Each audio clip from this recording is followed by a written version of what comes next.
Bonjour à tous et bienvenue sur ce webinaire Automater sa prospection commerciale avec ou sans code. Je fais à la Philippe Risoli, Julien Coupa. Julien, t'as vu, c'est... Je m'améliore hein, pour les intros des webinaires. Hein.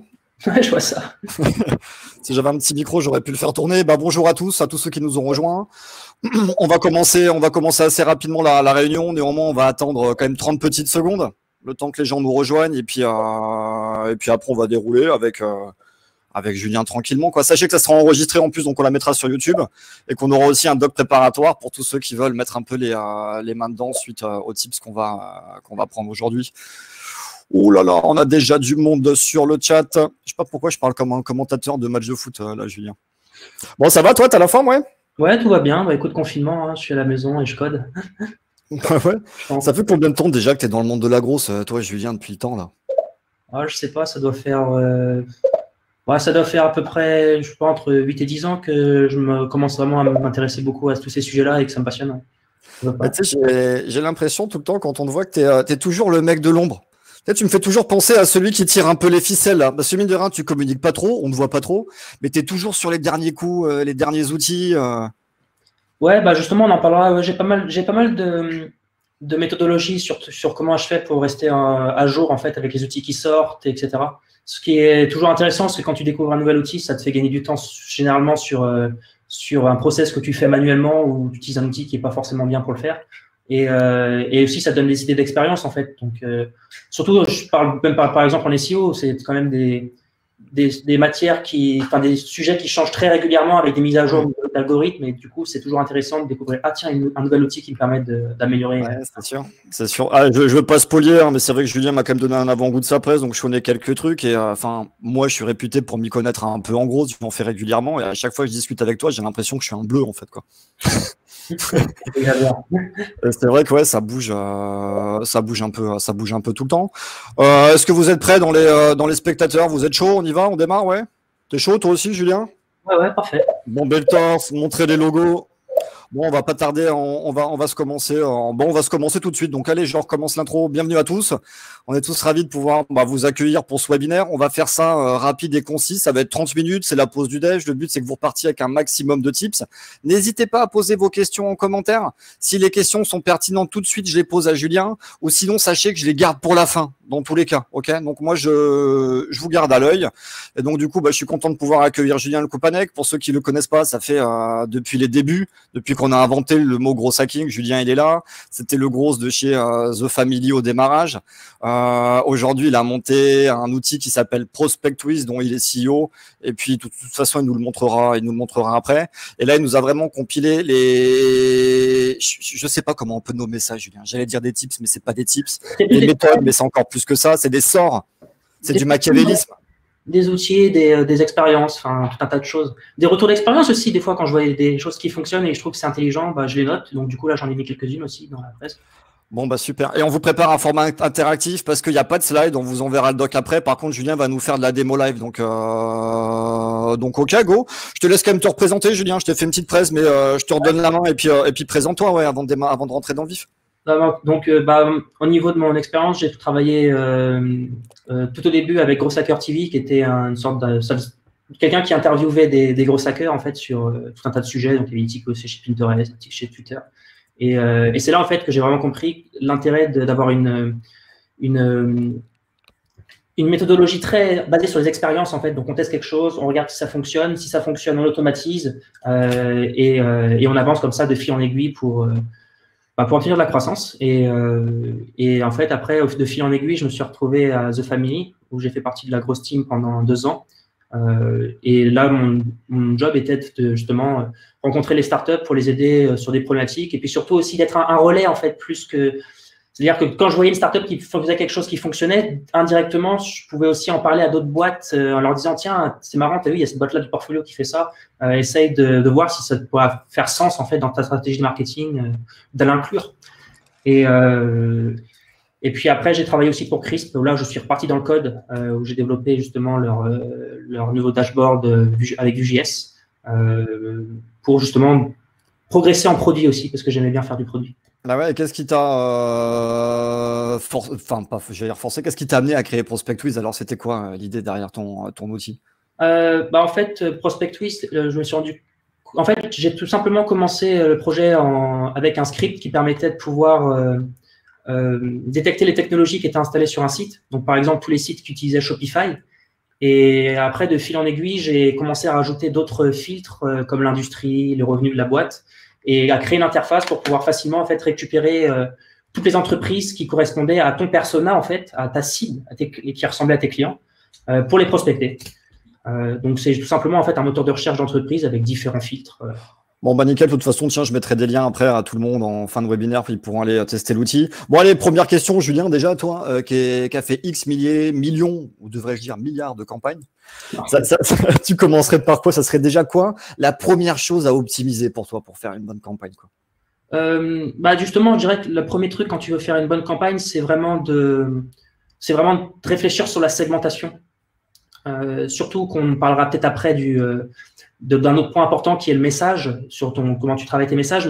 Mais quand tu fais du sniper, en fait, c'est-à-dire que tu envoies des messages très personnalisés pour avoir vraiment un maximum de conversion, tu es obligé d'avoir une très bonne segmentation et de bien segmenter tes personas, de bien les construire, parce que tu peux pas te permettre d'écrire un message personnalisé à une boîte qui a peu de chances de convertir.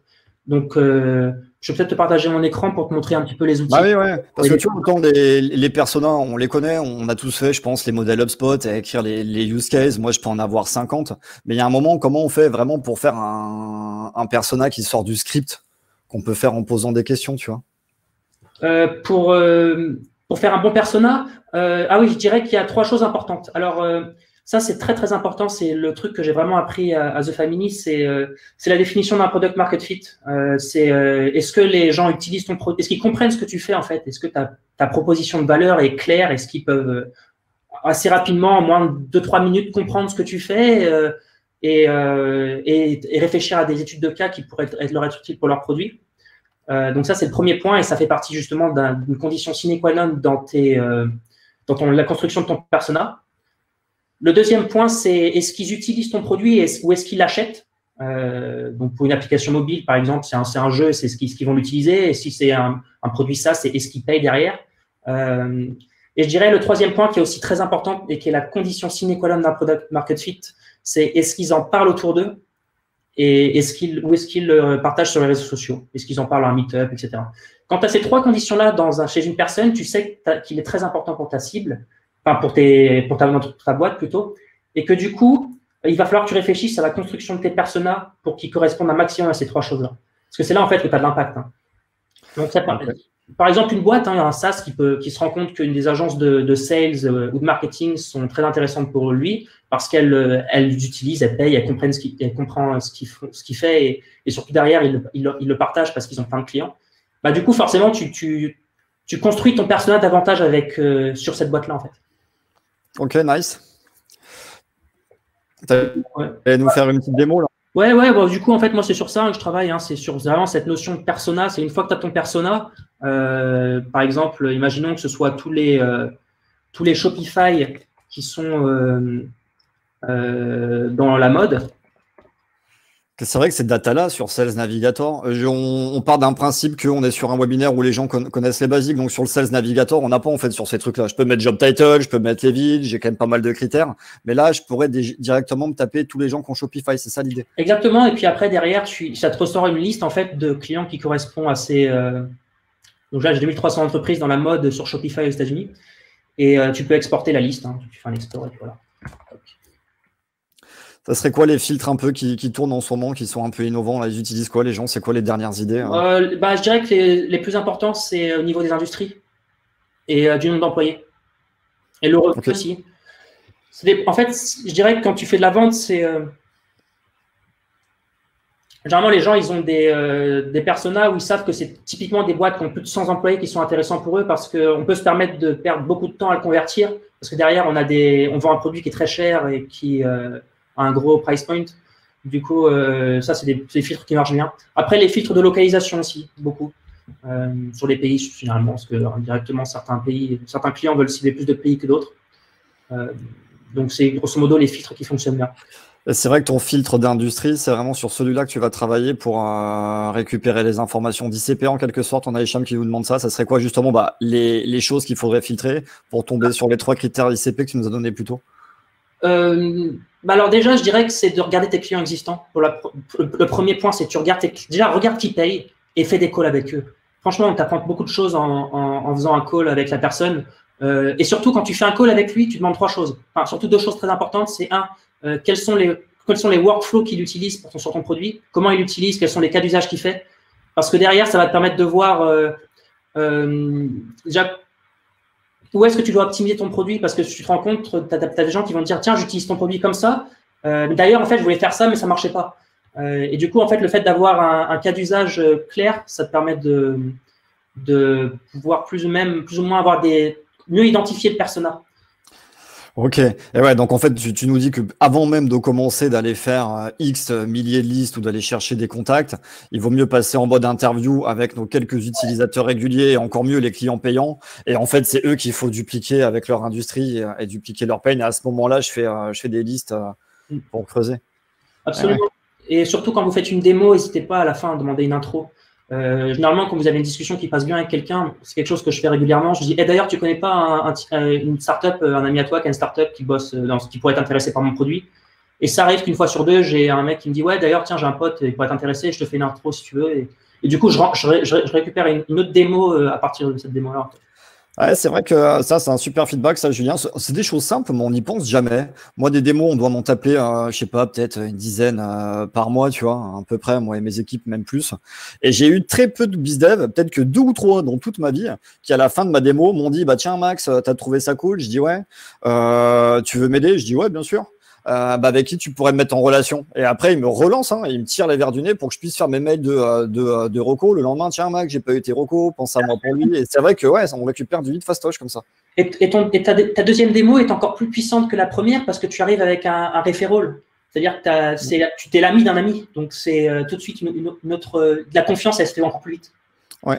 J'avais envie de te poser une question aussi sur le timing, Julien. Tu sais, moi, je me prends moi en cas d'usage, c'est plus simple, je répondrai aux questions après.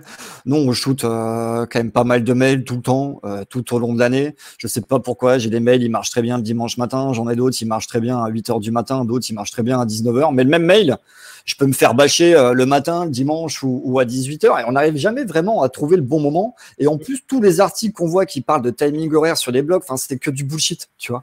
Et je me dis, mais c'est quoi le bon moment? Parce que tous les mecs, ils sont différents, tu vois. Ouais, alors je dirais que justement, il faut pas, quand on parle de moment, en fait, il faut pas penser à, OK, il faut que j'envoie mon mail à 6h du matin ou à 18h. Ça, c'est des choses qui s'optimisent et qui se testent, bien sûr, surtout quand on fait du volume. Tu peux avoir un peu plus d'impact à une certaine heure de la journée. Par contre, il faut réfléchir en termes de signal de vente, enfin, signaux de vente. C'est-à-dire que, par exemple, dernièrement, j'ai une personne qui, sur LinkedIn, avait proposé une sorte de livre blanc sur la vente qui avait condensé plein de tips. Et il fallait marquer intéressé, en fait, pour avoir le webinaire, enfin, plutôt le webinaire, le livre blanc. Ouais. Et donc, tu postais en commentaire LinkedIn, je suis intéressé. Et en fait, j'ai reçu un mail, genre même pas 24 heures après, d'une autre personne qui avait scrappé tous les commentaires LinkedIn et qui me vendait justement une solution de vente qui était en rapport avec ce que le gars proposait. Et il a détecté avec mon action, le fait de commenter sur le post LinkedIn, que j'étais intéressé du coup potentiellement dans un moment d'achat pour son produit. Et il était très bien construit et moi je l'ai ouvert, du coup j'ai répondu. Et pour ce genre d'outil, tu peux utiliser par exemple, je l'ai là, Phantom Buster qui permettent de récupérer tous les mecs qui commentent en fait sur LinkedIn et qui du coup va te les uploader dans un CSV, je crois. Ah yes. Tu t'enrichis et tu chopes les emails avec Drop Contact par exemple, qui est ici, et qui va te récupérer les emails et tu t'accompagnes. Oh, petite dédicace à Denis. Mais c'est vrai que, ouais, donc en gros, tu vois, même moi, ton document de suite de conférence, de toute façon, je vais le mettre sur LinkedIn et les gens devront commenter pour l'avoir. Et en gros, s'il y en a dans le public qui vendent des outils de grosses aussi, ils auraient plus qu'à scraper tous les commentaires pour. En fait, l'idée, c'est de se dire qu'on s'en fout des timings. Le bon moment, c'est l'attention d'achat, en fait. Il faut arriver quand les mecs, ils ont envie d'acheter. C'est même pas une question de timing ou de matin ou de soir, au début ou de fin de semaine. Il faut réussir à récupérer des attentions d'achat. Ok. C'est très important, ça. Et c'est quelque chose qui est constamment en évolution. Tu peux découvrir beaucoup de signaux d'achat. Il y a plein de manières de faire. Là, je vous ai parlé de l'exemple des gens qui commandent sur LinkedIn, mais par exemple, il y a d'autres outils qui existent comme Mention qui permet de récupérer d'être notifié quand quelqu'un se tweet quelque chose en fait ou se plaint sur un support client, etc. Et du coup, tu détectes un signal d'achat et tu sais que c'est quelqu'un qui peut être une lead pour toi et pour ton équipe. Et après, tu la traites et tu la prospectes. Ok, tiens, pour les spectateurs, Mention, en fait, c'est une sorte de logiciel d'alerte. C'est ça, tu tapes des mots-clés et il te fait un espèce de feed avec tous les mots que tu as tapés. Hein. C'est un petit peu ça l'idée. Hein. Oui, exactement. Tu peux, tu vois, ils ont plein d'études de cas, mais par exemple, c'est un outil qui est beaucoup utilisé par les grosses marques qui veulent, par exemple, monitorer leur marque. Du coup, ils veulent être notifiés quand quelqu'un utilise le nom de leur marque quelque part pour savoir si c'est quelque chose de positif ou quelqu'un qui se plaint, etc. Ok, donc limite, en fait, tu vends un logiciel de compta, tu vas regarder dans Notion les mauvais commentaires de tous les gros cabinets de compta et tu vas pouvoir te faire tous ces gens-là. Tu vends du CRM, tu vas aller taper tous les mecs qui sont pas contents de Salesforce et tu vas pouvoir attaquer tous ces gens-là. Ouais, et puis, c'est encore mieux que ça parce que ça t'aide à développer ton produit aussi ou améliorer tes campagnes parce que tu vois un peu comment il utilise le produit. Si quelqu'un se plaint d'une feature ou si quelqu'un... tu es notifié en fait, donc tu peux avoir accès à beaucoup d'informations sur l'utilisation d'un produit. Ok. Et surtout, tu sais qu'il utilise maintenant le produit parce qu'il s'en plaigne maintenant. Okay. Et tu as aussi un dernier qui est intéressant qui s'appelle le BuildWith qui permet de pouvoir être notifié quand un site installe une technologie, par exemple. Quelqu'un qui a installé un Shopify ou de lancer un WordPress ou de lancer d'installer. Okay. Donc ça, c'est des outils pour des signaux de vente en fait. Donc c'est intégré en fait dans un process de prospection ou de campagne que tu as. Ok. Tu peux mettre des technos, tu peux mettre d'autres choses dedans en BuildWith. Alors, je pourrais voir tous les mecs qui viennent de créer un WordPress, tous les mecs qui viennent de créer un Shopify, tous les mecs qui viennent de faire un e-commerce. Ouais, ça, c'est vraiment c'est un outil qui est basé sur la technologie, hein, d'où son nom d'ailleurs. Et c'est sûrement celui qui a la plus grosse base de technologie et de nom de domaine en fait, d'analyser. Ok. Et tout ce que tu nous montres là, c'est no code, ça veut dire que des profanes ou des bizdev comme moi, roi du téléphone, ils peuvent se faire ça en 2 clics ou c'est des outils avec code, ça, du coup là? Non, ça, tout ce que j'ai montré, hein, que ce soit Phantom Buster, Mention ou BuildWith, c'est vraiment des outils qui ont des interfaces et il n'y a pas de. Certains proposent des API, hein, donc on peut les utiliser après avec du code si on veut faire des choses un peu plus poussées. Okay. C'est des outils qui s'utilisent sans code, c'est facile. Donc c'est vrai que là, on aurait déjà vu comment extraire des datas, on aurait vu bénéficier plus de la volonté d'achat, plus que des timings, etc. Il faudrait qu'on parle un peu aussi peut-être des messages, parce que tu sais, les messages, à cause de mecs comme moi qui font depuis 2 ans des conférences sur automatiser LinkedIn et des séquences de mails, j'ai l'impression qu'on reçoit maintenant tous un peu les mêmes messages, et même moi, je vois qu'il y a des campagnes qui arrivent un peu à bout de souffle. De prospection. Toi, quand on a écrit des centaines de milliers de messages, ça serait quoi un peu les tips de copywriting, mais des tips qui sortent un petit peu du lot, quoi, qui sortiraient du bonjour, je m'appelle Maxime, je vends des bizdev, quoi. Je dirais que il y a 2 conseils que je donnerais. Le basique, c'est évidemment de faire de la personnalisation. Et je vois de plus en plus des gens qui me contactent sur ProspectWith et qui me montrent un peu comment ils travaillent. Parce que justement, quand je suis en démo avec quelqu'un, j'essaie de poser aussi des questions sur son workflow pour voir un peu comment il bosse. Et ils ont des spreadsheets, en fait, avec une colonne qui correspond au message qu'ils vont envoyer. Et ils payent des gens pour faire des messages totalement individualisés par rapport à la personne, en allant sur son compte LinkedIn et en regardant un peu les informations qu'il a sur son profil, en allant sur Twitter et regardant son dernier tweet. Et ils font des messages extrêmement personnalisés, en fait, quasiment un one-to-one sur le mec. Donc ça, c'est la première chose, hein, c'est la personnalisation. C'est très important et surtout, il ne faut pas hésiter des fois, notamment quand on a installé des signaux de vente, à être précis, à dire tiens, j'ai récemment remarqué que tu avais commenté sur LinkedIn sur ça ou tu avais installé cette technologie sur ton site et tu justifies un peu pourquoi tu vas venir le prospecter. Donc ça, c'est la première chose, c'est la personnalisation. Et le deuxième point, c'est vraiment d'avoir une approche très centrée sur la valeur. Par exemple, pour ProspectWith, qu'est-ce que je fais quand je veux prospecter une agence de vente, une agence qui a des sales? Je vais tout simplement, plutôt que de l'ajouter sur LinkedIn et de lui parler de mon produit, je vais l'ajouter sur LinkedIn et en message d'invitation, je vais lui dire J'ai bossé, par exemple, à The Famine pendant 2 ans. Voici un document qui contient toutes mes expériences que j'ai fait là-bas et tout ce que j'ai appris. Si ça peut te servir pour ton agence, n'hésite pas à t'en servir. Bonne journée. Généralement, les gens m'ajoutent et me répondent derrière en me disant « Ah, j'ai regardé ton document. Bon, il est très long, il fait plus de 80 pages, mais donc ils n'ont pas le temps de le lire d'un coup. Mais ils voient qu'il y a de la valeur et du coup, ils se disent « Tiens, c'est intéressant, je vais lui répondre, au moins le remercier. » Et c'est après que je vends mon produit. C'est quand c'est vrai que c'est intéressant. Ça me fait penser en fait à une technique de vente qu'on peut faire très bien au quotidien. C'est donner avant de recevoir en quelque sorte, quoi. Oui. Et ça repart d'un principe où en fait, ce qu'on veut, c'est créer du contact avec les gens, déjà pour comprendre avant de vouloir vendre à tout prix. C'est un peu ça au final. Il y a Denis, tiens, qui nous fait une remarque intéressante. Il nous dit, c'est pas de la personnalisation, c'est de l'hyper-personnalisation. C'est un peu ça ce que tu nous dis. C'est prendre les mecs un par un, repérer leurs articles, leur contenu et leur mettre vraiment un bloc de texte qui corresponde en fait qu'à eux. On n'est pas dans le blanc qu'à changer les prénoms au nom de la boîte là. C'est vraiment se prendre le temps d'aller chercher ses prospects un par un. Ouais, ça fait sens. Oui, et ce que disait Victor d'ailleurs, c'est oui, ils payent des gens pour aller pour chercher les infos. En fait, sur leurs réseaux sociaux, ils utilisent généralement des places de marché comme Upwork, UPWORK, qui est ici d'ailleurs, si on voit mon écran, upwork.com. Et c'est là-dessus qu'ils vont pour trouver des gens qui peuvent payer un tarif horaire satisfaisant et rentable pour eux, en fait, sur la campagne. Donc, tu peux récupérer des gens qui bossent pour moins de $10 de l'heure à peu près. Donc, en 1 heure, je pense que tu peux remplir sérieusement à peu près allez, 10 messages. 10 messages personnalisés. Tu vois, nous, on fait un peu ça aussi quand on personnalise et c'est exactement ça, tu vois. Quand on fait ça avec mon Louis, là. Je sais pas s'il est avec nous, Louis, mais en 1 heure, on arrive vraiment à s'en faire 10, quali, quoi, pour trouver un truc qui sort un peu du lot, ouais. Non, ça fait sens. Ça fait sens. Ouais. Ok. C'est ça. Donc, c'est vraiment clé d'avoir des messages très personnalisés et d'avoir une approche qui est très centrée sur la valeur. Ça, c'est clé. Hein. Franchement, d'ailleurs, très marrant, ce matin, j'étais en démo avec quelqu'un, il me disait que aux États-Unis, en ce moment, tu es spammé sur LinkedIn, mais à gogo. D'ailleurs, j'ai remarqué que même en France, tu commences de plus en plus à être spammé.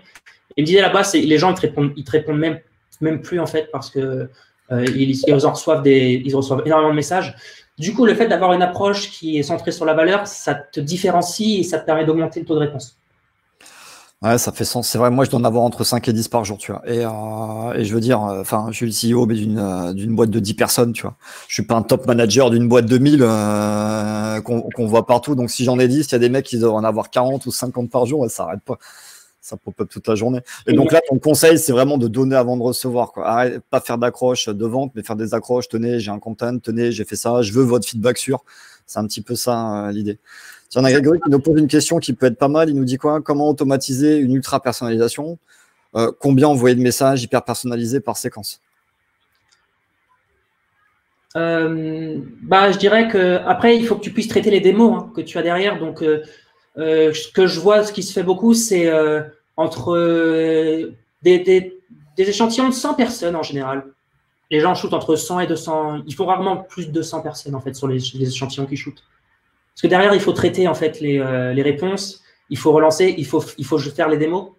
Donc ça dépend combien on est en fait dans la boîte pour voir un petit peu combien tu peux augmenter au niveau des échantillons que tu shootes. Okay. Ce que je voulais montrer aussi, c'est un truc que je fais depuis très longtemps. Je peux donner des idées à quelqu'un quand je dis la valeur.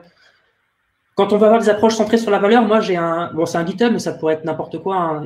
J'ai un document en fait où je stocke, dès que je vois un article sympa que je lis, donc là c'est sur le code par exemple, mais ça pourrait être sur le marketing, en fait je le mets dedans. Et je stocke en fait tous les articles intéressants, ce qui fait que quand je contacte quelqu'un qui pourrait être intéressé, qui travaille dans une industrie particulière, je vais dans ce document-là, je vais dans marketing, je regarde un peu ce que j'ai en SEO par exemple, si je vois qu'il est intéressé en SEO, et je lui shoot l'article en fait qui est intéressant. Donc, il ne faut pas hésiter quand vous lisez un article super, à le garder sous la main quelque part, en fait, parce qu'il peut vous servir plus tard dans votre stratégie de prospection. Ok, ça fait sens. Tu voulais peut-être nous montrer quelque chose aussi en copywriting. Je crois que Julien, tu nous avais préparé, non? Denis disait d'ailleurs qu'il faut écrire son propre email et je suis totalement d'accord avec lui. Après, si certains ont besoin d'inspiration, moi j'aime bien ce qu'a fait Lemlist sur leur cold email template.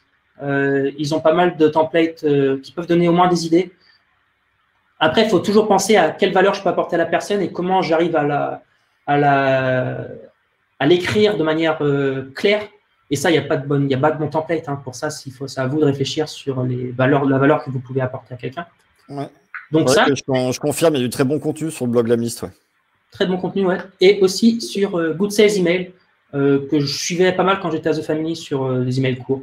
Mais là, par contre, on est toujours dans des emails génériques, comme vous pouvez le voir. Ok. Faites des emails courts, hein. Ça, c'est OK. J'ai envie de te poser une question, tu vois. J'ai encore me prendre moi en cas d'usage, des outils. Moi, tu sais que j'essaye tout, j'en ai plein. Il y a des moments, j'ai des datas partout. Et en fait, ce que je croyais bien rangé, ça devient un gros merdier. Enfin, c'est quoi un moment comment on s'y retrouve avec tous ces machins, quoi? Pour la donnée, pour traiter la donnée que tu as, Ouais. Pas empaumer, savoir où je la mets. déjà, il y a un outil qui est assez intéressant quand on a besoin d'organiser sa donnée. J'utilise pas mal moi Zapier pour, par exemple, dès que quelqu'un me répond, dans un mail, par exemple, je peux facilement pusher le mail dans Spreadsheet. Dans un spreadsheet, en fait, je peux traiter pas mal de choses comme ça avec Zapier, créer des petits workflows sympas. Okay. Dans le même genre, vous avez aussi Integromat qui vous permet de pouvoir facilement enregistrer ça. Et bien sûr, Denis, un CRM avec la porte de contact qui permet de traiter. Après, Denis, je n'ai pas trop utilisé ton outil, donc j'en parle pas énormément. Je sais ce que ça fait, j'ai utilisé pour récupérer les emails, mais c'est très pratique. Genre, en tout cas, il y a beaucoup de gens qui l'utilisent et qui permettent de pouvoir. Oui, bien sûr. Ouais. Bah, pour le coup, moi, je suis un bon témoin de Drop Contact. Hein, j'utilise depuis le début. Je pense même que je suis le meilleur VRP de Denis. Je vends plus de contrats Drop Contact que de contrats MyBizDev. Ok, remontre un peu celui que tu avais montré avant. Zapier, je pense que les gens le connaissent, mais c'était quoi celui que tu avais montré avant? J'ai jamais vu ça. Integromat, c'était quoi ça? Integromat, c'est un peu un concurrent de Zapier où ça permet de pouvoir faire des workflows comme ça, où quand un nouvel email arrive, tu l'ajoutes dans un Google Sheet, tu processes les attachements, tu fais ce que tu veux après. Ok, c'est vrai que Zapier, on connaît bien les trucs de base. Il se passe une action, on fout le Slack dans le Excel, ou on met le HubSpot avec le Lemlist. Là, avec le Integromat, tu ferais carrément des plus gros funnels. Tu pourrais brancher 4, 5, 6, 7 trucs ensemble pour monter tes circuits. C'est un peu ça l'idée? Exactement. C'est vraiment des outils d'automatisation. Quand on a découvert quelque chose manuellement qui fonctionne, et ça c'est très important, toujours faire tester manuellement avant d'automatiser. Et ben, on utilise ce genre d'outils, par exemple, pour créer un process qui permet de pouvoir plus jamais avoir à le refaire à la main. Ok. Tu vois, Julien, on parlait de la multitude d'outils là. Moi, ça fait quoi, peut-être 2 ans et demi que je suis dans la grosse. Enfin, au début, enfin même encore maintenant, des fois, je passe des nuits à regarder tous les derniers outils, à les tester parce qu'un jour ça marche, un jour ça marche plus. Il faut tout le temps être à la page. C'est que je sais comment on fait. Toi, que ça fait 10 ans que tu es à la page, tu vas aller chercher où ces nouveaux softs à chaque fois là? Alors, je fais 2 choses en fait. Déjà, j'ai ma page d'accueil qui est Product Hunt. Ok. Si on voit là, grosso modo, quand j'ouvre un onglet, je vois les derniers articles. Certains pensent que c'est un défocus. Moi, je suis content quand je trouve un outil sympa. J'en trouve pas tous les jours, mais j'en trouve au moins 2 ou 3 qui sont sympas chaque semaine.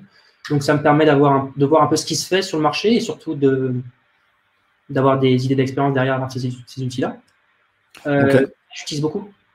J'utilise énormément aussi d'ailleurs la partie collection. Par exemple, imaginons que j'y connaisse rien en SEO. Non, pas collection, excusez-moi. La partie topic. Imaginons que j'y connais rien en SEO et je veux voir un peu les outils qui se font en SEO. Voilà, je clique là-dessus.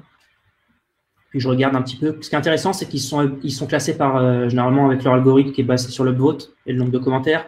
Du coup, ça te permet de voir un petit peu les outils qui sont populaires dans cette industrie. Ok, nice, ouais, simple et concis, quoi. Donc, on arrête BFM et on se met sur Product Hunt là quand on prend notre café, quoi. C'est ça l'idée. Exactement. Et sinon, un autre outil que j'aime bien, c'est alternative.net, alternative2.net. Et lui, par exemple, dès qu'on a un logiciel qui nous intéresse, mais qu'on veut voir les alternatives, et on tape son nom. Et dans Intercom, on voit les autres outils similaires, donc par exemple Crisp, par exemple. Ah, yes. Même étudiant pourrait étudier sa concurrence quand on vend du logiciel, pour le coup, ça. Par exemple, oui, bien sûr. On peut faire le combo alternative.io, le mention que tu nous as dit avant, et puis, ok. Ouais, nice. C'est vraiment le site benchmark. Donc ça, c'est chouette. Moi, j'utilise pas mal. Des fois, ça permet de voir un petit peu quand on va payer un logiciel, tiens, on regarde un petit coup d'œil pour regarder ce qui se fait autour, s'il n'y a pas un petit truc mieux et moins cher des fois. Enfin, tu regardes un petit peu. Tiens, il y a Kevin qui nous parle aussi de Notion pour s'organiser, faire des fiches. Ouais, c'est un très bon outil. Notion, ça fonctionne bien. Tiens, Julien, j'y repense. Toi, tu m'avais parlé que là, on parle d'automatisation, mais qu'automatiser, ça servait à rien tant qu'on n'avait pas commencé à faire de l'artisanal, du craft. Du craft scrapping, ça se dit ça? Craft beer, craft scrapping. Je te laisse étayer ce sujet-là parce que je pense qu'il est intéressant. Tout le temps, on veut tout automatiser, mais. De tester manuellement avant d'automatiser, c'est ça? Ouais, c'est un peu ça. C'était ton idée, ça. Ouais, bah en fait, des fois dans les signaux de vente, on peut se rendre compte qu'il y a des choses assez complexes qui se passent et que c'est pas toujours facile de récupérer la donnée. Je vais prendre par exemple l'exemple de Maxime. Maxime, il a une agence de BizDev, il vend des formations pour les BizDev, etc. Donc lui, il est intéressé quand quelqu'un, par les entreprises par exemple, qui recruteraient un BizDev. Donc, il va dire, OK, bah, le signal de vente, c'est quand quelqu'un poste une annonce d'emploi sur un site comme Monster et qui recherche un BizDev, par exemple, ou sur Welcome to the Jungle. Indeed, welcome, on fait ça toute la journée, quoi.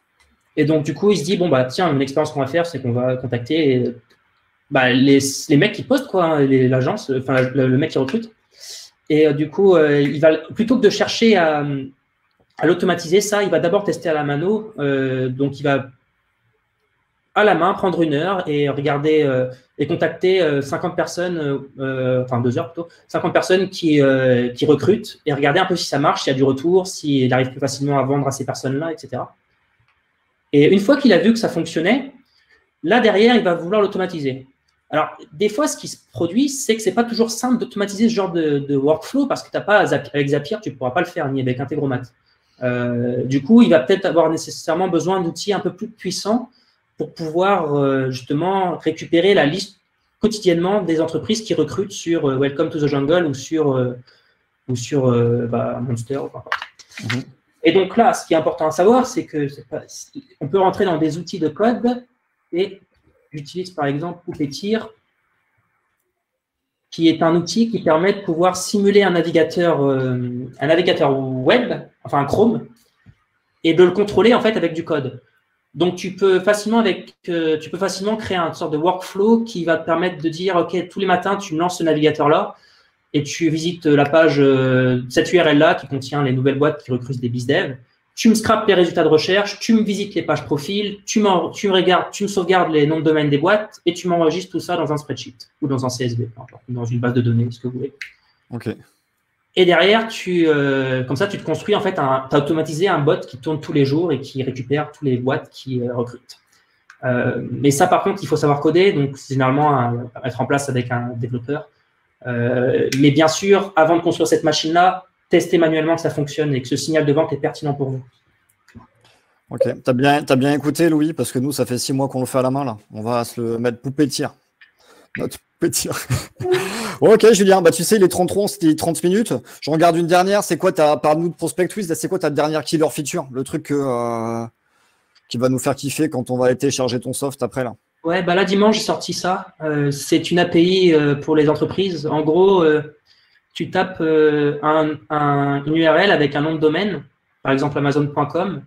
Et moi, derrière, je ressors toute l'information sur l'entreprise en question. Donc, ça permet d'intégrer, par exemple, dans votre produit et d'enrichir les nouveaux inscrits. Donc, par exemple, si quelqu'un s'inscrit avec @amazon.com, vous pourriez faire un ping là-dessus et récupérer, par exemple, le revenu, la date de fondation de l'entreprise, les industries, la ville, les réseaux sociaux de la boîte aussi, les technologies qu'ils utilisent, etc. Donc, voilà, j'ai une API pour pouvoir faire ça facilement parce que pas mal de gens me le demandaient. Et voilà, c'est en cours. Ça va aller chercher où les datas, là? J'ai plein de bots qui tournent. Ça, ce serait un autre webinaire à faire parce que c'est intéressant, mais je les scrape d'un peu partout. Hein. Franchement, les réseaux sociaux, les sites d'annonces d'emploi, les pages d'Internet des sites aussi. Quand je visite un domaine, je peux récupérer les réseaux sociaux depuis son footer. Enfin, en fait, de fil en aiguille, j'ai vraiment construit plein d'algorithmes qui récupèrent les données partout. Ok. Donc, en gros, avec ton outil Prospect-Twist, si je comprends bien, si on veut de la data à jour et de bonne qualité, faut aller dessus, on met les mains dedans et chacun se fait un peu ses use cases avec ses critères et ses fils. C'est ça un peu l'idée, il faut l'essayer, là. Oui, et justement, j'ai choisi d'avoir un pricing aussi qui est très abordable pour les startups, donc c'est 50 € par mois. Et tu as accès à l'API et au moteur de recherche d'entreprise pour exporter tes résultats, etc. Ok. Voilà. Faudra que tu fasses mon webinaire vendre plus cher, Julien. Je pense que tu peux le vendre à 300 au mini. Tu es trop généreux avec tout ça. Je vais commencer par un prix, donc en général, je fais à l'arrache. Je mets un prix puis je double. Ça fait combien de temps que tu as lancé l'outil? C'est tout récent, hein, tu m'as dit, toi, Prospectwiz, là. J'ai lancé ça pendant le Covid, en fait, donc il y a 6 mois.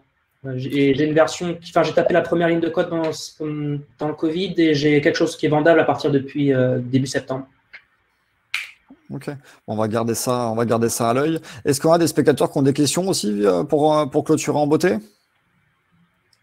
Il y a quelqu'un qui demande des conseils pour la prospection des grands comptes d'un service où il est difficile d'identifier les intentions d'achat. Je pense qu'il parle de là où les processus de décision ils sont très longs sur des produits où je ne sais pas comment on pourrait. Je ne sais pas si Maxime, tu as des conseils là-dessus. Ouais, bien sûr. En fait, quand on voit les intentions d'achat, je pense que les grands comptes, mine de rien, c'est les garder sous scanner avec Monchon ou le Sales Navigator. C'est déjà en fait se constituer un top 40 de vos personas grands comptes que vous voulez garder sous les radars et les enregistrer sur le Sales Nav. Comme ça, en fait, tous les jours, vous aurez leurs actualités. Et les gens, quand tu regardes leurs actualités, quand tu regardes leurs posts, tu vois quand même des grandes tendances qui se décèlent. Donc, ça peut être celle du persona, mais aussi de 5, 10, 15 personnes qui gravitent autour parce qu'ils vont toujours poster des sujets et à un moment, ça va rentrer. Et aussi, ne serait-ce que le fait de voir leurs posts, tu peux très bien les commenter et les liker. Et puis, à un moment, il faut pas oublier que on peut aussi leur passer un coup de fil et leur demander, quoi, tout simplement. Les grands comptes au téléphone, on va pas se mentir, si tu commences à froid toute la journée, c'est pas forcément facile, ils sont pas forcément joignables. Mais quand tu as un persona que tu suis, tu commentes ses posts, tu les likes, tu lui mets un petit message LinkedIn, tu lui donnes du contenu. Il commence à imprimer ta tête. Tu peux être sûr que 5 jours après, tu l'appelles au téléphone, il va te prendre et tu vas pouvoir avoir un échange constructif plutôt que de l'appeler à froid, quoi. Et après, c'est vraiment un travail de fourmi, un travail de fond. Donc là, j'ai répondu à la question en 30 secondes, mais ça mériterait un peu, comme tu le dis, un webinaire de X temps aussi. Tu veux rajouter un truc, Julien? Ouais. Je peux peut-être parler d'un retour d'expérience que j'ai eu, parce que j'ai très peu travaillé avec les grands comptes. J'ai toujours bossé avec beaucoup de boîtes qui faisaient moins de 50 employés. Par contre, j'ai eu l'occasion de voir un petit peu comment à The Family, ils essayaient de vendre des sortes de formations pour apprendre à créer sa startup à des grands groupes, ce qu'ils appelaient Pipefinder. Et ce que je peux dire, en fait, c'est qu'ils faisaient beaucoup de contenu. Donc, c'est-à-dire qu'ils faisaient beaucoup de conférences privées pour des grands comptes, etc. Ils avaient vraiment une grosse notion de contenu qu'ils mettaient en place avec ces boîtes-là. Et parce que derrière les processus de vente, comme il fallait payer, je sais plus, c'était 300 ou 400 000 euros. C'était assez cher, c'était cher. Donc, les processus de décision étaient longs. Et le contenu était une manière très régulièrement de rester en contact avec ces boîtes-là pour les faire avancer dans le pipe, quoi.